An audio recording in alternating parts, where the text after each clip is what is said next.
Es cierto que a la novela, al cuento, a la poesía, cuando son obras de arte literarias, no les interesa en primera instancia o de manera preponderante la verdad, ni la verdad histórica, ni alguna verdad filosófica, moral o de cualquiera otra índole, ya que la obra de arte literaria se focaliza en la forma, en la función estética y pone especial atención en el lenguaje. Sin embargo, no es tampoco algo meramente ornamental. La forma no resulta ser sino un vehículo para hacer aparecer los grandes temas de la humanidad. Y esos temas, como el histórico, por ejemplo, el político o la biografía de algún personaje significativo, cobran forma literaria y por esas cualidades cobran también a veces aceptación y permanencia. Entre los muchos personajes históricos y filosóficos que han penetrado en el campo literario se encuentra Giordano Bruno, el pensador, filósofo, astrónomo y matemático que fue brutalmente torturado y quemado vivo por la Inquisición católica, así como los calvinistas también quemaron a Miguel Servet, otro pensador calificado como heterodoxo o hereje. Hola a todos, soy Juan Antonio Rosado y están en una nueva emisión del canal Grandezas de Lilliput y a punto de presenciar otra charla con la cultura.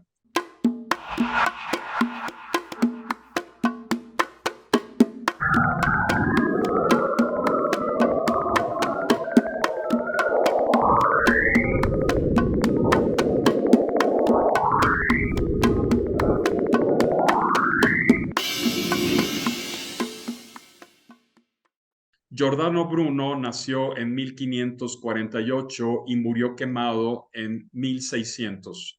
Se ha escrito mucho sobre su figura y sobre su obra, pero el tema ha sido poco tratado por la narrativa artística desde la obra de arte literaria. No me refiero a las narraciones anecdóticas o históricas u otro tipo de narrativa en prosa, sino a un trabajo artístico que se caracterice por el tratamiento que un autor le da a la lengua española, en este caso a nuestra lengua. Y bueno, pues en esta ocasión está conmigo el escritor Enrique López Yáñez, quien emprendió la tarea de investigar y narrar sobre Giordano Bruno en su novela Las sombras del Jordán, que aquí tengo conmigo, aquí traigo Las sombras del Jordán. Muy bonita edición, por cierto. Algunas de sus imágenes son impactantes, dejan huella. Hay colores entre sombríos y luminosos, aunque generalmente una luminosidad siniestra.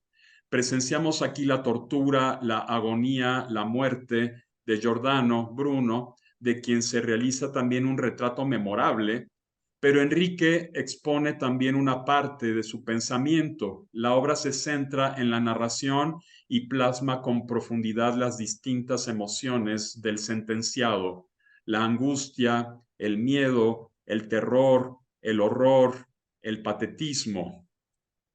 El empleo del lenguaje es tan apropiado que contagia al lector por su ritmo, por sus tonos, su sonoridad. El autor nos acerca a los acontecimientos y nos hace vivir como si estuvieran ocurriendo. En la obra muy concisa, no hay desperdicio. A mi juicio, es una obra intensa, llena de dolor, de indignación. Es también un testimonio del odio de ciertos hombres poderosos contra los seres humanos inteligentes que no piensan como ellos o que piensan ligeramente distinto de como lo hacen ellos, si es que ellos de verdad piensan o solamente se hayan instalados en la comodidad del dogma, que yo creo que en aquella época ocurría mucho eso, se encontraban instalados en la comodidad del dogma. Por desgracia, esto último sigue ocurriendo y muchos hemos sido víctimas de esa gente poderosa, dogmática o envidiosa que se rehúsa a aceptar opiniones distintas. Enrique López Yáñez, muchas gracias por aceptar esta invitación.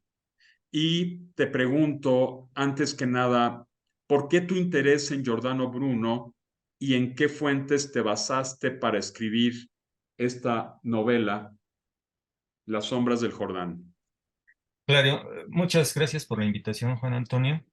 Efectivamente, tal vez mi preparación original como físico, que me lleva hacia la curiosidad de eventos, y luego una capacidad de poder escribir, trabajando principalmente en el área de novela, eh, me hace que me atraiga mucho lo que sucedió en una época en que el viejo conocimiento empezaba a caer hacia el nuevo conocimiento bajo el método científico. Y Giordano Bruno representa para mí uno de los ejemplos principales porque es una mezcla de viejos conocimientos con los nuevos que empezaban a aparecer. Y la mayor coincidencia que me llamó la atención sobre esto es que el mismo encargado del juicio que llevó a Giordano Bruno a la muerte es el que juzgó a Galileo Galilei 20 años después. Son coincidencias que atraen mucho y significa la revolución científica y de conocimientos que hubo en una cierta época, ¿no? Originalmente había aparecido esto como un cuento, luego llegó la sugerencia de que este cuento se pudiera convertir en novela corta, y al darme cuenta que podía hacer esto, empecé a investigar mucho más. Encontré muy buena información en las investigaciones de la investigadora inglesa Frances Yates. Tiene bastantes libros sobre la época, sobre una de las principales características que tenía Giordano Bruno en cuanto al manejo de la memoria. Se le llamaba el mago por la capacidad de memorización que tenía él. Y en cuanto a la misma vida de Giordano Bruno. Eh, un ejemplo de eso que me da la atención es que Giordano Bruno pensaba que el cristianismo venía de los nuevos conocimientos que se estaban encontrando de Egipto. Entonces mencionaba que el cristianismo originalmente era la religión egipcia, posteriormente se descubre que no. Pero esas contradicciones y esa búsqueda por una nueva verdad que tenía Giordano Bruno es lo que me llamó la atención. Como te comentaba, la principal fuente para mí fue la de Francis Yates. Me parece, aunque sí he encontrado muchas críticas a su trabajo de investigación, me parece que es muy consistente y muy amplia para poder saber cómo trataba esa época. Ujú. La diferencia entre Giordano Bruno y Galileo, yo creo que una diferencia esencial es que Galileo se retractó, ¿verdad? Se Y por retractó eso, efectivamente, y por eso tal no vez lo por quemaron. miedo a ver lo que pasaba con los demás. Sí, yo creo que Galileo ya tenía el antecedente Sí, ya, no, de fue Giordano 20 Bruno. años. Sí, fue Entonces, el mismo encargado del juicio, del Armino, quien llevó los dos casos, ¿no? Con una sí, diferencia de porque 20 yo años. creo que Galileo dijo, yo no quiero morir rostizado, prefiero Eh, seguir con mis investigaciones, prefiero continuar. Hay una obra de teatro, seguramente la conoces, Bertolt Brecht, ¿no? Bertolt Brecht, sí, De Bertolt Brecht, que es Galileo, se sí. titula Galileo. Me parece extraordinaria, la recomiendo mucho, muy, muy buena obra de teatro de Brecht. Aunque yo siento, por ejemplo, en épocas, Giordano Bruno estaba en el momento en que empezaban a hacerse a un lado el conocimiento oscuro y el conocimiento amplio, y Galileo Galilei encontró la llave, que es el Mm, método científico, ¿no? Entonces, pero bueno, en la situación en la que se encontraba, ambos fueron sospechosos para el Santo Oficio, ¿no? claro. Algo que me agradó mucho de tu novela es que cada parte se abre con una frase de Giordano Bruno extraída Sí, de distintas obras. sí, Recuerdo, por ejemplo, la materia es animada y el alma materializada. sí. ¿Qué significa esto precisamente? La materia es animada y el alma materializada. Él veía todo como algo vivo. El universo era algo vivo, ¿no? Entonces, Era panteísta, ajá. más o Entonces, menos. yo creo que en ese sentido está viendo las dos situaciones como si fuera todo un ser vivo, el mismo universo, ¿no? Los planetas, todo era como algo que tenía vida. Es en ese sentido. Aunque sí debo confesar que la filosofía de Giordano es muy difícil de digerir, ¿no? Bueno, leer sus libros originales, ¿no? Pero sí, uno de esos sentidos es ese, ¿no? El sentido de que el universo es un ser vivo como tal, ¿no? Sus Ujú. planetas, lo material. Y este está tomado de mínimo, Ajá, de una de sus obras. sí. Y bueno, tienes también aquí otra frase, nada se engendra ni nada se corrompe, que es del libro titulado De la causa. Ujú. Nada se engendra y nada se corrompe, o sea, ¿qué significa eso? Todo es universal, todos somos parte de algo que siempre existe, ¿no? Y ese es el... Digamos que entonces, si nada se engendra, todo ha existido siempre, Exactamente. que es algo que ya decía el jainismo 7 u 8 siglos antes de nuestra era, una religión hindú. Decía que el universo es increado, que siempre ha estado ahí. Habría que ver el origen de no estoy muy seguro, en este caso, Giordano Bruno, de dónde parte para concluir esto, pero Ujú. bueno, era parte de lo que él tenía, ¿no? Sí, bueno, finalmente las ideas no pertenecen a nadie, Exactamente, van sí, descubriéndose sí, por algún motivo. También hay otra frase de Giordano Bruno que también cobra una gran actualidad en nuestra época. Dice que existen innumerables mundos parecidos al nuestro. sí, eso es lo que más me llama la atención. Bueno, ante las ideas de Copérnico, por ejemplo, en la que empieza a modificarse el universo y el Sol se convierte en el centro, que tampoco es tan preciso, ¿no? Pero es una visión diferente. El que Giordano Bruno tuviera la valentía de tomar las nuevas visiones de lo que es el universo, me parece que es admirable para esa época, ¿no? Sí, esto lo dice en una obra titulada De Infinito. Ajá, sí, Y es muy curioso que no se hayan quemado las obras de Giordano Bruno, porque a muchos intelectuales de su clase no solo sufrieron tortura y muerte, también quemaron su obra. ¿Cómo sobrevivieron estas obras de Giordano Bruno? no, no sabría, imagino que, no sabría ahí en ese aspecto que es. Yo creo que alguien tuvo la O a lo mejor son osadía, ediciones de diferentes países, ya que él estuvo viajando por toda Europa. claro. Entonces no hubo posibilidad de tener en un solo. No creo que haya sido esa posibilidad de tener en un solo grupo, no solo toda su obra, sino que debe estar Siempre se hacían publicada, ¿no? muchas copias de los libros, Sí, se llegaban a hacer hasta cientos de copias y alguien, hubo seguramente lectores guardado. que conservaron estas obras, Y ¿verdad? seguro tuvo lectores por toda Europa, ¿no? O sea, estuvo en Inglaterra, estuvo en País Vasco, estuvo en Suiza, estuvo en diferentes lugares haciendo discusiones con otros filósofos, ¿no? Ujú. Era muy Eh, activo en esa parte. Sí, el capítulo 1, la manera con que comienzas tu novela es un grito feroz. A mí eso me atrae, me captura. Asesinos, escuchen asnos del populacho, no les temo, para cuando mueran los falsos reyes del cielo, con ese Dios siniestro, el de los vicios, el de las maldiciones, yo estaré con el verdadero que da la vida y luego una voz anónima grita que callen al hereje. Ujú. Enrique, el inicio de tu novela es lo que podríamos llamar in extremis. Empieza prácticamente por el final, por el desenlace, para después introducir miradas retrospectivas. Me parece un comienzo dinámico, un comienzo intrigante que genera tensión narrativa. Después pones una secuencia descriptiva que raya con el horror. Creo que esta estrategia funciona bien, ya que no aburres al lector con disquisiciones de índole filosófica o teológica. Eso se va a ir dosificando en la obra, todas estas reflexiones. No sé qué opines al respecto. Sí, efectivamente. Aparte de esta información de Francis Yates que estuve leyendo, leí algunas novelas para comparar qué es lo que había sobre él.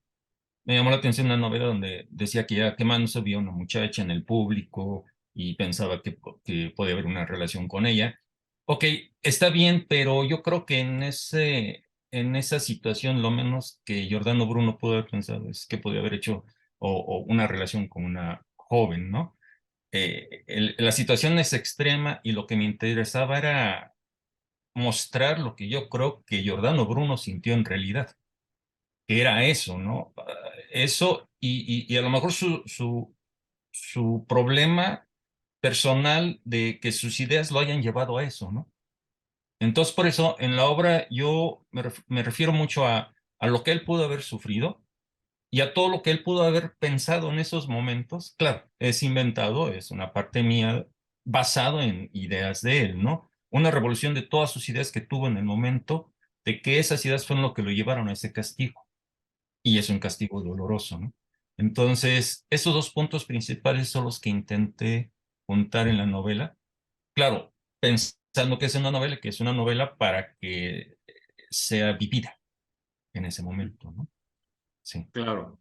Y podrías hablarnos de la estructura, ya que estamos en este tema del inicio de la obra, cómo empiezas prácticamente por el desenlace y toda la procesión que va a Sí, castigar a Giordano Bruno. ¿Podrías hablarnos un poco de la estructura de la obra? ¿Cómo sí, la planificaste? ¿Cómo la planeaste? son varios aspectos los que trabajo que se entrelazan. Una, este primer capítulo para ubicar de qué trata. A mí no me preocupaba que se mostrara el final de Giordano Bruno porque todo el mundo sabemos que murió quemado, ¿no? Al final de cuentas era su destino, ¿no? Este, ese camino de la traición que tiene con Moncenigo, que es un amigo que se encuentra en Venecia y que lo entrega a las autoridades porque ya se estaba siendo buscado, él estaba esperando ser perdonado por la Iglesia Católica. Él se decía católico, lo único que quería hacer era diferentes eh, modificaciones a las ideas del catolicismo en esa época. Y pensaba que podía ser perdonado, pero Moncenigo lo traiciona, lo entrega. Y ese camino desde la entrega y en la prisión y el camino hacia la Plaza de las Flores donde es quemado, lo distribuyo a lo largo de la novela en diferentes capítulos hasta el final. Junto con ello, para darle un poquito más de dramatismo en el sentido de que haya más actividad de personajes, hay una pareja, construye una historia de un joven español que va a Italia a arreglar un problema de un préstamo de su padre que murió. Ese ya es completa ficción y la trato de ubicar en ese momento. Y ahí aprovecho para establecer las condiciones de esos momentos de Italia, sobre todo, y de Génova, que es por donde pasa, de la época. Había peste, la peste estaba en su fase final, en Génova era un país prohibido para pasar. El Papa en Italia, en 1600 era año de jubileo y ordenó matar a todo, encontrar a todos los asaltantes para que los visitantes llegaran. Se encontraban en el camino los colgados de los árboles estos asaltantes. Había un momento muy específico. En ese trayecto donde trato de ubicar un poquito la situación de esa zona de Europa a la época correspondiente. Y un par de sacerdotes, de frailes, que presencian el momento de la tortura de cuando matan a Giordano Bruno, platicando entre ellos y en donde aprovecho también hablar sobre temas de la misma época.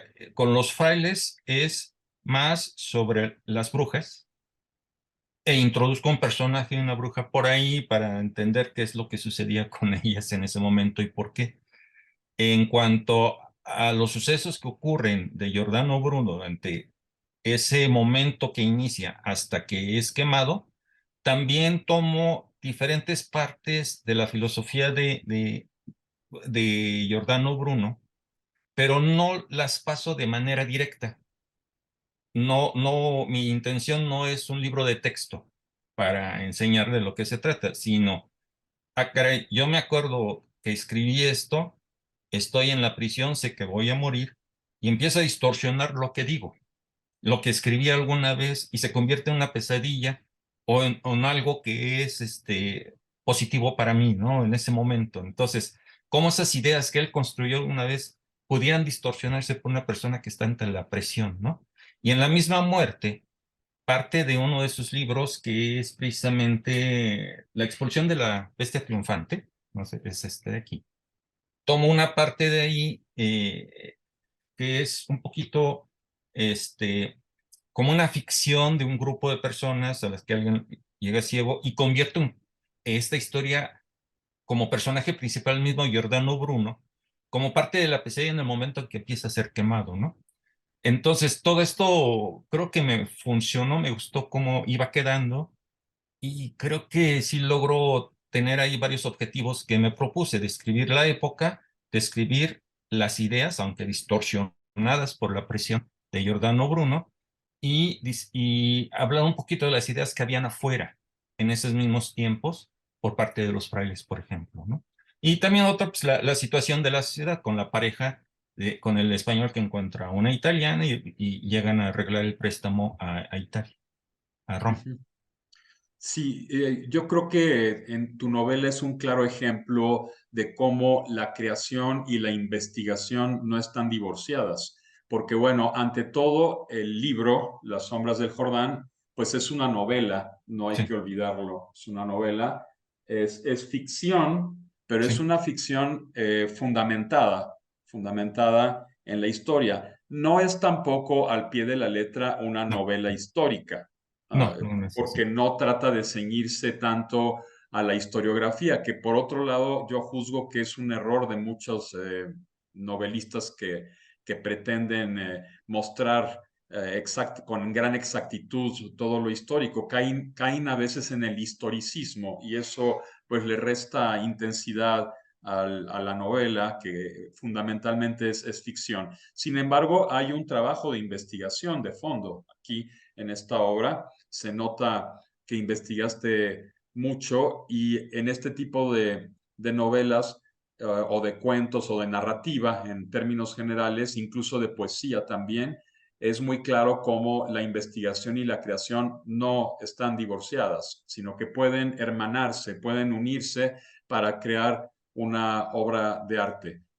¿No has pensado, Enrique, en hacer un díptico? Es decir, este sería la novela sobre Giordano Bruno, pero ¿qué tal que fuera parte de un díptico y que la otra fuera sobre Miguel Servet, que también fue un gran científico descubridor de la circulación pulmonar, que también fue quemado, pero es la otra cara de la moneda, fue quemado por los calvinistas, Sí, no por la Inquisición católica, sino por los calvinistas. Entonces había también una guerra entre los dos, entre católicos y calvinistas, pero ambos quemaban gente, ambos eran grupos intolerantes que sí, nada más aceptaban una sola verdad, que estaban instalados en el dogma, como dijimos al principio. sí. No te atrae la figura de Miguel Servet? Sí, lo que pasa es que es mucho lo que hay en esa época, ¿no? Es Miguel Servet y otros investigadores, por ejemplo, Kepler, cuya madre fue hecha prisionera por pensar que estaba haciendo brujería y cosas de ese tipo, ¿no? Como me he dedicado ahorita a otras actividades en escribir, pero en el fondo estoy pensando, seguir por ahí más o menos, porque es una época que me interesa mucho. Ya que lo mencionas, sí, sí lo he pensado, pero sí necesito tomar una cierta decisión y ver por dónde. No me gustaría copiar lo mismo, ¿no? Ujú. Sino hacer algo diferente y encontrar algo que sea diferente. Y sí, Servet es una posibilidad importante. Hubo otro pensador un poco anterior a Descartes, eh, entre español y francés. Los españoles dicen que es español, los portugueses que es portugués, los franceses dicen que es francés. Es un caso muy interesante, el de Francisco Sánchez el Escéptico. Ujú. Francisco Sánchez el Escéptico, que escribe un libro titulado Que nada se sabe, lo escribe en latín, que nada se sabe, y sería muy interesante también ver estos nuevos descubrimientos filosóficos Claro, anti-aristotélicos, antisilogísticos, que claro. tiene ya, por ejemplo, Francisco Sánchez. Y sí, yo coincido contigo, es una época muy luminosa. Sí. Eh, Hay una gran cantidad de luces en medio de una oscuridad impresionante, de un poder siniestro que todo lo abarca y trata de hacer que las cosas se detengan en el dogma y no ir más allá de los dogmas. Pero lo que más me fascina es cómo se rompen los dogmas, ¿no? Al final de cuentas, está la fuerza que lleva todos esos nuevos pensamientos que rompen con los dogmas y se abre camino y llega hacia algo diferente, ¿no? Eso es lo que me apasiona de esa época, ¿no? Esa época aquí.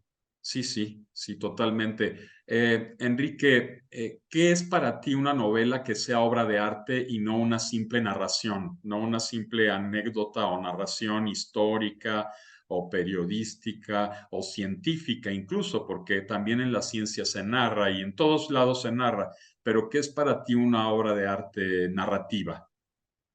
Sí, aquí yo creo que el fondo del asunto es el tema de la estética, ¿no? El que produzca cierto placer, aunque hablar de placer en una persona que se está quemando no es tanto, Otro pero tipo de placer, el lenguaje, es ¿no? otra estética, es el lenguaje. Exactamente, el lenguaje como tal, las palabras, que cuesta mucho aprender a saber que las palabras pueden producir cierta belleza a la hora de expresarse como tales, ¿no? Entonces, yo creo que ahí está la diferencia. Yo he trabajado documentos técnicos, documentos científicos. Es un lenguaje completamente diferente y debo confesar que cuando empecé a escribir, hace como 15, 20 años, me costó mucho trabajo dejar ese lenguaje. Hay algo más en la literatura artística que no es, porque además del sonido es el contenido, ¿no? Cómo expresa ciertas ideas, pero de una manera con cierta estética, que a lo mejor hay una cierta estética en los documentos científicos y técnicos, pero no son para producir ese tipo de placer, sino son nada más para conocer, aprender. Entonces, no se preocupa uno en el lenguaje como tal. Y acá es diferente, en la literatura artística. Debe haber una riqueza en ese lenguaje que permite describir algo que ya no se describe directamente, ¿no? Es algo más, y es como la poesía, ¿no? Hay algo más atrás, aparte de lo que se escribe.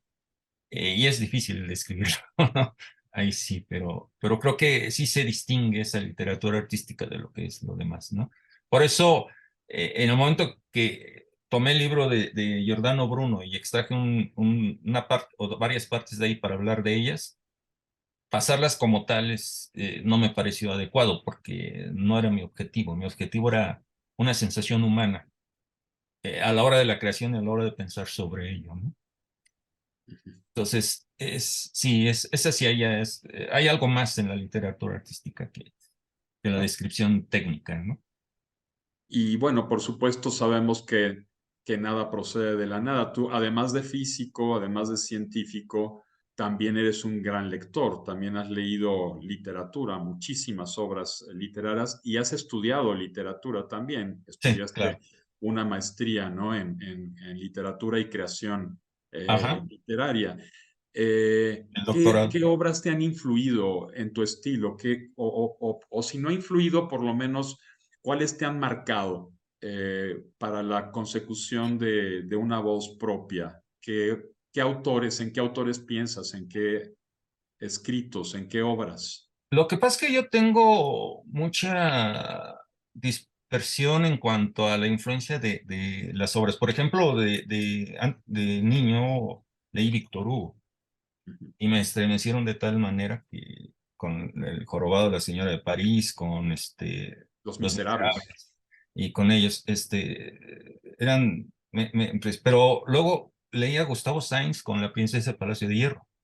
Y es un mundo completamente Nada diferente. que ver, sí. Y es cuando empiezo a ver la riqueza que hay en la literatura de construir diferentes mundos de todo tipo y todos pueden ser igualmente atractivos, ¿no? Por ejemplo, ahorita estoy releyendo a Benito Pérez Galdós, 2 de mayo, que son novelas que de niño también me impresionaron mucho. Los eh, episodios nacionales de Episodios Galdós son nacionales, precisamente. maravillosos. Exactamente. Y es porque lo leí cuando estaba chavo y me impresionaron y ahorita lo vuelvo a leer otra vez. Y ahora sí, a lo mejor leo todos, ¿no? No, nada más algunos, ¿no? Digamos, ellos son algunos, por ejemplo, filosofía, pues olvídate Nietzsche, ¿no? Me marcó de adolescente, ¿no? Leer a Nietzsche. Así hablaba Zaratustra. Nunca entendí hasta hoy, no estoy empezando a entender. Eh, pero muchas novelas de muchas maneras me afectan, ¿no? O sea, pueden ser como Víctor Hugo, puede ser como Gustavo Sainz o tu novela también, que ya la he leído, El Cerco, ¿no? Entonces, todas entregan algo, algo. Y puedo decir que todas me marcan de alguna manera. Algo así específica, sí podría ser que fueron Los Miserables, porque fueron las primeras que empecé a leer, ¿no? Y me impresionaron, pero fue por la novedad, por lo que descubrí con él, ¿no? Sí, sí, Sí. además en Los Miserables, además de toda la trama, del argumento de Jean Valjean, es el Sí, manejo del lenguaje, de los distintos registros lingüísticos, cómo habla la clase baja, por ejemplo, la clase exactamente, cultural, exactamente. un poco lo que ya había hecho Cervantes también, ¿verdad? Sí. Un manejo de distintos Bueno, registros Don Quijote, lingüísticos. ni digamos, ¿no? O sea, es otra de las que estuve leyendo durante mucho tiempo y he vuelto a releer también, ¿no?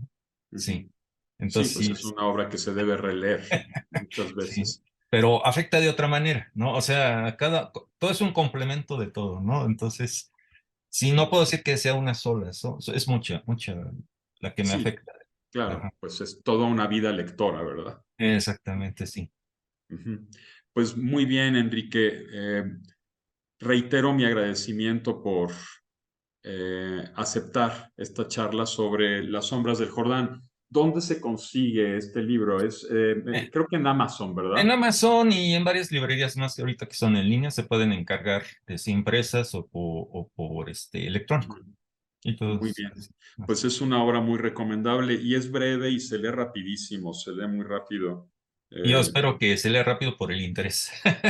Sí, tiene Sí, ocasión. 101 páginas Sí. y es muy ilustrativa. Sí tiene imágenes impactantes, pero pues es necesario, no es una violencia gratuita, es una violencia que se justifica por las mismas condiciones de la muerte de Giordano Bruno, de cómo fue torturado, cómo fue quemado vivo por sus ideas. Y que pues ese momento no era un paseo, ¿no? Para él, era una verdadera tortura Claro. fuerte, ¿no?